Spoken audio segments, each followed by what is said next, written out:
ವಿಶ್ವಾಸ ಇದೆ. ಈಗ ಸದ್ಯ ಬಹುಶಃ 12ನೇ ಸುತ್ತಿನ ಎಣಿಕೆ ಮುಗಿದಿರ್ಬೋದು. ಇನ್ನೂ ಹತ್ತತ್ರ 8 ಸುತ್ತಿನ ಆಗ್ತಾ ಇದ್ದಾವೆ. ಹೀಗಾಗಿ ಈ ಸಂಖ್ಯೆಗಳು ಬದಲಾವಣೆ ಆಗುವುದರಲ್ಲಿ ಯಾವುದೇ ಆಶ್ಚರ್ಯ ಇಲ್ಲ. ಈಗಲೂ ಕೂಡ ನಮಗೆ ವಿಶ್ವಾಸ ಇದೆ. ನಾವು 400 ಗೆಲ್ಲದಿದ್ರೂ ಕೂಡ ಸ್ಪಷ್ಟ ಬಹುಮತದ ಕಡೆಗೆ ನಮ್ಮ NDA ಒಕ್ಕೂಟ ಬರ್ತದೆ ಅನ್ನುವಂಥ ವಿಶ್ವಾಸ ಇದೆ. ನೀವು ಒಂದು ಮಾತಾಡ್ತಾ ಇದ್ರೆ ಆಗಲೇ ನರೇಂದ್ರ ಮೋದಿ ಅವರ ನೇತೃತ್ವದಲ್ಲಿ ಸರ್ಕಾರವನ್ನು ಖಂಡಿತವಾಗಿ ನಾವು ಮಾಡ್ತೀವಿ ಅನ್ನುವಂಥ ವಿಶ್ವಾಸ ನನಗಿದೆ. ಸರ್, ಹಲವಾರು ಎಕ್ಸಿಟ್ ಪೋಲ್ಗಳು 300ಕ್ಕಿಂತ ಹೆಚ್ಚು ಸೀಟ್ಗಳನ್ನು NDA ಗೆಲ್ಲುತ್ತಂತೆ. ಎಕ್ಸಿಟ್ ಪೋಲ್ಗಳು ಈಗ ನಮ್ಮ ನಿರೀಕ್ಷೆ ಕೆಲವು ರಾಜ್ಯಗಳಲ್ಲಿ ನಮ್ಮ ನಿರೀಕ್ಷೆಯಿಂದ ಕಡಿಮೆ ಬಂದಿರುವಂಥದ್ದು ನಾವು ಒಪ್ಕೊಳ್ಳೇಬೇಕು. ಅದಕ್ಕೆ ಹಲವಾರು ಕಾರಣಗಳು, ಸ್ಥಳೀಯ ಕಾರಣಗಳು, ಎಲ್ಲ ಕಾರಣಗಳು ಇರ್ತವೆ. ಅವುಗಳನ್ನು ನಾವು ಮುಂದಿನ ದಿನಗಳಲ್ಲಿ ವಿಶ್ಲೇಷಣೆ ಮಾಡ್ತೀವಿ. ಆದರೆ ಬರುವಂಥ ದಿನಗಳಲ್ಲಿ ಏನೇನು ಕೊರತೆಗಳಾಗಿದೆ ಅದನ್ನು ಸರಿಪಡಿಸಿ ನರೇಂದ್ರ ಮೋದಿಯವರ ನೇತೃತ್ವದಲ್ಲಿ ಈ ದೇಶವನ್ನು ಮುನ್ನಡೆಸ್ತೇವೆ ಅಂತ ವಿಶ್ವಾಸ ನನಗಿದೆ. ಕರ್ನಾಟಕದಲ್ಲೂ ಕೂಡ ವಿಶೇಷವಾಗಿ ಕಲ್ಯಾಣ ಕರ್ನಾಟಕದಲ್ಲಿ ನಮಗೆ ಸ್ವಲ್ಪ ಹಿನ್ನಡೆ ಆಗಿರುವಂಥದ್ದು ಸತ್ಯ. ಆದರೆ ಅದನ್ನು ನಾವು ಬರುವಂಥ ದಿನಗಳಲ್ಲಿ ಇದರ ಬಗ್ಗೆಯೂ ಕೂಡ ವಿಶ್ಲೇಷಣೆ ಮಾಡ್ತೀವಿ. ನಮ್ಮ ಪ್ರಕಾರ ಕರ್ನಾಟಕದಲ್ಲಿ ಇನ್ನು ನಮಗೆ 4ರಿಂದ 5 ಸೀಟುಗಳು ಬರಬೇಕಾಗಿತ್ತು. ಆದರೆ ಅಲ್ಪ ಪ್ರಮಾಣದಲ್ಲಿ ಒಂದು 3-4 ಸೀಟುಗಳನ್ನು ನಾವು ಕಳ್ಕೊಳ್ತಾ ಇದ್ದೇವೆ. ಅವುಗಳ ಬಗ್ಗೆಯೂ ನಾವೆಲ್ಲ ಚಿಂತನೆಯನ್ನು ಮಾಡ್ತೀವಿ. ಅದು ಲೀಡ್ಗಳು ಅವೆಲ್ಲ ಊಹೆಗಳ ಮೇಲೆ ನಾನು ವ್ಯಾಖ್ಯಾನ ಮಾಡೋಕ್ಕಾಗೋದಿಲ್ಲ. ಇದು ವಾಸ್ತು ಸತ್ಯ ಏನಿದೆ ಅದು ಸತ್ಯ. ಧನ್ಯವಾದ. ಅವರು ಮಾತಾಡ್ತಾ ಇದ್ರು, ಲೀಡಲ್ಲಿ ಹೆಚ್ಚು ಕಡಿಮೆ ಆಗುತ್ತೆ, ಆದರೆ ನಾವೇ ಅಧಿಕಾರಕ್ಕೆ ಬರ್ತೀವಿ ಅನ್ನೋಂತಹ ವಿಶ್ವಾಸದ ಮಾತುಗಳನ್ನು ಆಡ್ತಾ ಇದ್ರು. ಕಡಾಡಿ ಅವ್ರನ್ನ ಮತ್ತೊಬ್ಬ ಮಾಜಿ ಮುಖ್ಯಮಂತ್ರಿ ಜಗದೀಶ್ ಶೆಟ್ಟರ್ ಅವರ ಗೆಲುವು, ಆ ಸೆಲೆಬ್ರೇಷನ್ ವಿಜುವಲ್ಸ್ ನ ನೀವು ಗಮನಿಸ್ತಾ ಇದ್ದೀರಿ. ರೈಟ್ ರೇಷ್ಮೆ ಸರ್, ನಾವು ಅವಾಗಲೇ ಮಾತನಾಡ್ತಾ ಇದ್ವಿ, ಕೆಲವೊಂದಷ್ಟು ಮಹತ್ವಾಕಾಂಕ್ಷಿ ಯೋಜನೆಗಳು ಮತ್ತೊಂದು ಅವಧಿಗೆ NDA ಸರ್ಕಾರ ಬಂದ್ರೆ ನಾವು ಇದನ್ನ ಮಾಡೇ ಮಾಡ್ತೀವಿ ಅಂತ ಹೇಳಿ ಪ್ರಚಾರದ ಉದ್ದಕ್ಕೂ ಕೂಡ ಮಾತನಾಡಿದ್ವಿ.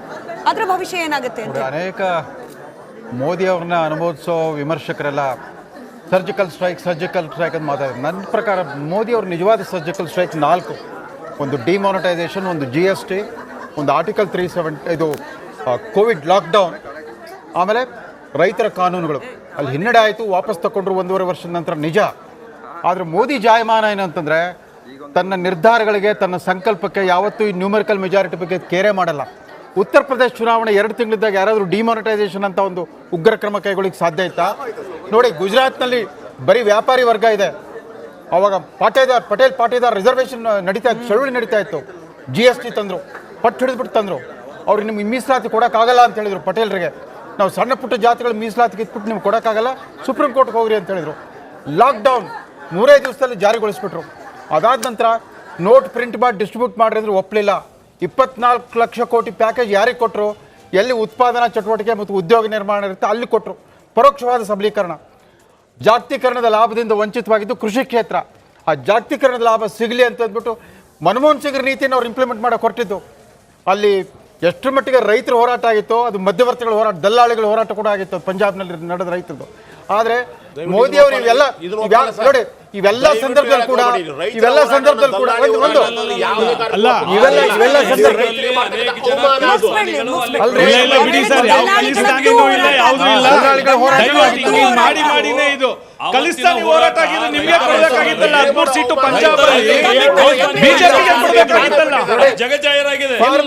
ಫಾರ್ಮರ್ ಪ್ರೊಡ್ಯೂಸರ್ ಆರ್ಗನೈಸೇಷನ್ ತಂದಿದ್ದು ಮನಮೋಹನ್ ಸಿಂಗ್ ನೀತಿ. ಅದು ಕಾರ್ಪೊರೇಟ್ ರೈತರು ಕೂಡ ಕಾರ್ಪೊರೇಟ್ ಕಂಪನಿ ಇಂಪ್ಯಾಕ್ಟ್ ಆದ್ರೆ ಸಣ್ಣ ಉದ್ದಿಮೆದಾರರಿಗೆ ಹೊಡೆತ ಬಿದ್ದಿದೆ ಆರ್ಥಿಕತೆಯಲ್ಲಿ.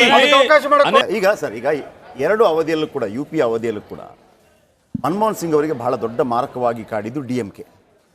ಅವರು ದೊಡ್ಡ ಸಪೋರ್ಟರ್ ಕೂಡ. ಆಮೇಲೆ ಎಲ್ಲ ಹಗರಣಗಳ ಹೊತ್ತುಕೊಳ್ಬೇಕಾಗಿ ಬಂತು ಮನಮೋಹನ್ ಸಿಂಗ್ ಅವರಿಗೆ. ನಾನು ಯಾಕೆ ಈ ಪ್ರಶ್ನೆಯನ್ನು ಕೇಳ್ತಾ ಇದ್ದೀನಿ ಅಂತಂದರೆ, ನರೇಂದ್ರ ಮೋದಿ ಅಂತವರು ಯಾವತ್ತೂ ಕೂಡ ಮತ್ತೊಬ್ಬರ ಸಹಾಯದಿಂದ ಅವರು ಪ್ರಧಾನಿಯಾಗಿ ಅಥವಾ CM ಆಗಿ ಕೂತವರಲ್ಲ. ಈಗ ನಿಮಗೆ ಏನಿದ್ರು ಕೂಡ ನೀವು 240ಕ್ಕೆ ಬಂದರೆ ಉಳಿದ 30-35 ಯಾರಿಂದ ಮ್ಯಾನೇಜ್ ಮಾಡಿರ್ತೀರೋ ಅವರು ಒಂದು ರೀತಿಯಲ್ಲಿ ತಮ್ಮ ಕೆಲಸಗಳನ್ನು ಮಾಡಿಸಿಕೊಳ್ಳುವಲ್ಲಿ ಇದಾಗ್ತಾರೆ. ನೀವು 4 ಪಾಯಿಂಟ್ಗಳನ್ನು ಹೇಳಿದ್ರಿ. ಅದನ್ನೆಲ್ಲ ಯಾಕೆ ನರೇಂದ್ರ ಮೋದಿ ಅವರಿಗೆ ಭಾಳ ಈಸಿ ಆಯ್ತು ಅಂದರೆ ಅವರೇ ಏಕ ಚಕ್ರಾಧಿಪತ್ಯ ಅನ್ನೋ ರೀತಿಯಲ್ಲಿ ಅವರು ಏನು ನಿರ್ಧಾರ ಕೈಗೊಳ್ತಾರೆ ಹಾಗೆ. ಈಗ ಈ ಮಿತ್ರ ಪಕ್ಷಗಳು ಅಷ್ಟು ಸುಲಭವಾಗಿ ನರೇಂದ್ರ ಮೋದಿಯವರನ್ನು ಆಡಳಿತ ಮಾಡೋಕ್ಕೆ ಬಿಡತ್ತಾ? ಯಾವ ರೀತಿ ಮನಮೋಹನ್ ಸಿಂಗ್ರು ಕಾಂಗ್ರೆಸ್ನ ಗತಿ ಬದಲಾಯಿಸಿದ್ರು, Okay. ಮೋದಿ ಕೂಡ ಕಾಂಗ್ರೆಸ್ನ ಗತಿ ಬದಲಾಯಿಸ್ಬಿಟ್ರು. ಟೆಂಪಲ್ ಪಾಲಿಟಿಕ್ಸ್ ಬದಲು ಟಾಯ್ಲೆಟ್ ಪಾಲಿಟಿಕ್ಸ್ ಮಾಡಿದ್ರು ಮೋದಿ. ಅಲ್ಲಿ ಗುಜರಾತ್ನಲ್ಲಿ ವೈಬ್ರೆಂಟ್ ಗುಜರಾತ್ ಅಂತ ಒಮ್ಮೆ ಕೋಮು ಗಲಭೆ ನಡೆದ ಮೇಲೆ ಮೋದಿ ತಮ್ಮ ಇಡೀ ಸಮಗ್ರ ರಾಜಕೀಯ ಪಥವನ್ನು ಬದಲಾಯಿಸ್ಬಿಟ್ರು. ಆ ಪಥ ಬದಲಿಸುವ ಶಕ್ತಿ ಇದೆ ಅಲ್ಲ, ಅದು ಗೆಲ್ಲಿ ಸೋಲಿ. ಗುಜರಾತ್ ಮಾಡಲ್ ಮುಗಿದೋಯ್ತು ಸರ್. ಸೂರಜ್, ಗುಜರಾತ್ ಮಾಡಲ್ ಮುಗಿದೋಯ್ತು. ಯಾಕಂದ್ರೆ ಅದನ್ನ ಆಕ್ಚುಲಿ ಆಗಿ ನಿಜ ನೋಡಿದ್ರೆ ಅಲ್ಲಿ ಏನು ಇಲ್ಲ ನೋಡಿ. ಹೋಗ್ಲಾ Suraj It is a lie. ಯಾವ ರೀತಿ ದೇವರಾಜ್ ಅರಸರು ಕರ್ನಾಟಕದ ಯಜಮಾನ್ಯ ರಾಜಕಾರಣ ಬೇಯಿಸಿದ್ರು, ಗುಜರಾತ್ನಲ್ಲಿ ಮೋದಿ ಮಾಡಿದ್ದು ಅದನ್ನೇ. ಅಲ್ಲಿದ್ದ ಪಟೇಲರು, ಬನಿಯಾಗಳು, ಕ್ಷತ್ರಿಗಳ ಉದ್ಯಮಿಗಳನ್ನ ಬೆಳೆಸಿದವರು ಸರ್. ಜಾತಿ ಬಲ ಇಲ್ದೇನೆ, ಬರೀ ಇಬ್ರು ಉದ್ಯಮಿಗಳನ್ನ ಬೆಳೆಸಿದವರು. ಜಾತಿ ಬಲ ಇಲ್ದೇನೆ ನೋಡಿ. ಮೋದಿ ಇರ್ತಕ್ಕಂಥ ಕಾರ್ಪೊರೇಟ್ ಸೆಕ್ಟರ್ ನೀವೇನ್ ಕಾಂಗ್ರೆಸ್ ಮಾತಾಡ್ತಿದ್ದೀರಾ? ನೀವೇ ಜಾಗತೀಕರಣ. ಕಾರ್ಪೊರೇಟ್ ಅಂದ್ರೆ ಅಲ್ಲ, ಕಾರ್ಪೊರೇಟ್ ಅಂದ್ರೆ ಜನದ್ರೋಹಿಗಳ, ಸಮಾಜ ವಿರೋಧಿ ಚಟುವಟಿಕೆಗಳ. ಯಾಕೆ ಹಿಂಗ್ ಮಾತಾಡ್ತೀರಾ?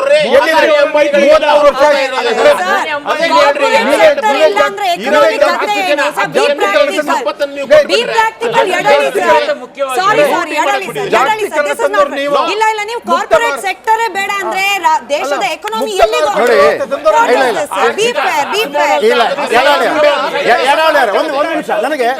ಒಂದು ನಿಮಿಷ ಸರ್ ಬಂದೆ. ಇಲ್ಲ, ಈಗ ಯಡಾಳಿ ಅವರ ವಿಚಾರ ಒಂದು ಕೇಳ್ಬಿಡ್ತೀನಿ ನಾನು. ನನಗೆ ಯಾವತ್ತೂ ಕೂಡ ಈ ಸ್ವತ್ತುಗಳನ್ನು ನೀವು ಸಮಾನಾಂತರವಾಗಿ ಹಂಚಬೇಕು ಅನ್ನೋ ವಿಚಾರದಲ್ಲಿ ನನಗೆ ಯಾವತ್ತೂ ಕೂಡ ಈ ಅಂಬಾನಿ ಮಕ್ಕಳೇ ನೆನಪಿಗೆ ಬರ್ತಾರೆ. ಅವರಿಬ್ಬರಿಗೂ ಕೂಡ ಸ್ವತ್ತನ್ನು ಸಮಾನವಾಗಿ ಹಂಚಲಾಯಿತು. ಮುಖೇಶ್ ಅಂಬಾನಿಗೆ ಮತ್ತು ಅನಿಲ್ ಅಂಬಾನಿಗೆ. Mukesh Ambani richest person the world, Anil Ambani pauper.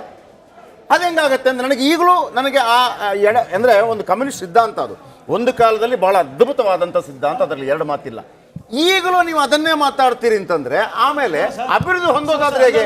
ನೀವು ಪ್ರತಿಯೊಂದನ್ನು ಕೂಡ ಅದಾನಿ ಅಂಬಾನಿ, ನಾನು ಕೇಳ್ತಿರೋದು ಅದಾನಿ ಅಂಬಾನಿ UPA ಸರ್ಕಾರದ ಅವಧಿಯಲ್ಲಿ ಇರ್ಲಿಲ್ವೋ ಸರ್? ಮೊನಾಪೊಲಿ ಟ್ರೇಡ್ ರೆಗ್ಯುಲೇಷನ್ ಆಕ್ಟ್ ಇದೆ ಸರ್. 450% ಅವರ ಸಂಪನ್ಮೂಲ ಜಾಸ್ತಿ ಆಗ್ತಾ ಹೋಗಿದೆ. ಕೋವಿಡ್ ಸಂದರ್ಭದಲ್ಲಿ ಎಲ್ಲರೂ ಲಾಸ್ ಅಲ್ಲಿ ಇದ್ದಾಗ, ತಾಪತ್ರದಲ್ಲಿ ಇದ್ದಾಗ ಅವ್ರದ್ದು 200% ಅವರು ಲಾಭ ಜಾಸ್ತಿ ಆಗ್ತಾ ಹೋಗುತ್ತೆ. ಆಮೇಲೆ ಈಗ ಬಂದರುಗಳು ಜಗದೀಶ್ ಒಂದೇ ನಿಮಿಷ. ಜಗದೀಶ್ ಶೆಟ್ಟರ್ ಸರ್ ನಮಸ್ಕಾರ. ಧ್ವನಿ ಕೇಳ್ತಾ ಇದೆಯಾ? ಇಲ್ಲ ಶೆಟ್ಟರ್ ಸರ್ ಧ್ವನಿ ತಲುಪ್ತಾ ಇದೆಯಾ? ಅವರ ನೇರವಾಗಿ ಇಂಟರ್ವ್ಯೂ ತಗೊಳ್ರಿ. ಜಗದೀಶ್ ಶೆಟ್ಟರ್ ಸರ್ ಕಿವಿಗೆ ಹಾಕಿ ಸರ್. ರೈಟ್, ಕೆಲವೇ ಕ್ಷಣಗಳಲ್ಲಿ ಅವರನ್ನ ಸಂಪರ್ಕಕ್ಕೆ ತೆಗೆದುಕೊಳ್ಳೋ ಪ್ರಯತ್ನ ಆಗುತ್ತೆ. ಜಗದೀಶ್ ಶೆಟ್ಟರ್ ಬೆಳಗಾವಿಯಲ್ಲಿ ಗೆಲುವನ್ನ ಸಂಪಾದಿಸಿದ್ದಾರೆ. ಬಂದ ತಕ್ಷಣ ನಾನು ಹೇಳಿದ್ದೆ ಏನಂತಂದ್ರೆ 2000ನೇ ಇಸ್ವಿ ತನಕ ಯಾವಾಗ ಗ್ಲೋಬಲೈಸೇಷನ್ ಆಯಿತು ಅಲ್ಲಿ ತನಕ ಬಡತನವೇ ಇತ್ತು ನಮ್ಮಲ್ಲಿ. ಅದಾದ ನಂತರ ಅದರ ಲಾಭ ಈಗ ನಮ್ಮ ಬೆಂಗಳೂರಿನಲ್ಲಿ ನೋಡಿ ಯಾವ ರೀತಿ ಅದು ಅಭಿವೃದ್ಧಿ. ಪ್ರಕಾಶ್, ತಮ್ಮದೇ ಪಕ್ಷದ ಪ್ರಧಾನಮಂತ್ರಿಗಳ ಹೆಸರು ಹೇಳಲಿಕ್ಕೆ ನಾಚ್ಕೊಳ್ತಾರೆ ಕಾಂಗ್ರೆಸ್. ಮನಮೋಹನ್ ಸಿಂಗ್, ನರಸಿಂಹರಾವ್ ಹೆಸರು ಹೇಳೋದೇ ಇಲ್ಲ.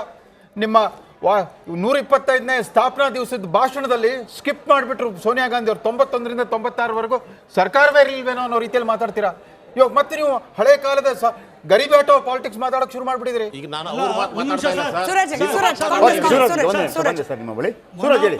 ರಿಸ್ಟ್ರಿಕ್ಟಿವ್ ಟ್ರೇಡ್ ಆಕ್ಟ್ ಅಂತಿದೆ, MRTA ಅಂತ. ಏನಕ್ಕಿದೆ ಅದು? ಬಂಧುಗಳಿಗೆ ಮತ್ತು ನಾಯಕರುಗಳಿಗೆ ನಾನು ಅಭಿನಂದನೆಗಳನ್ನು, ಕೃತಜ್ಞತೆಗಳನ್ನು ಸಲ್ಲಿಸಲಿಕ್ಕೆ ಬಯಸ್ತಾ ಇದ್ದೇನೆ. ಈ ಒಂದು ಚುನಾವಣೆಯ ಫಲಿತಾಂಶಗಳು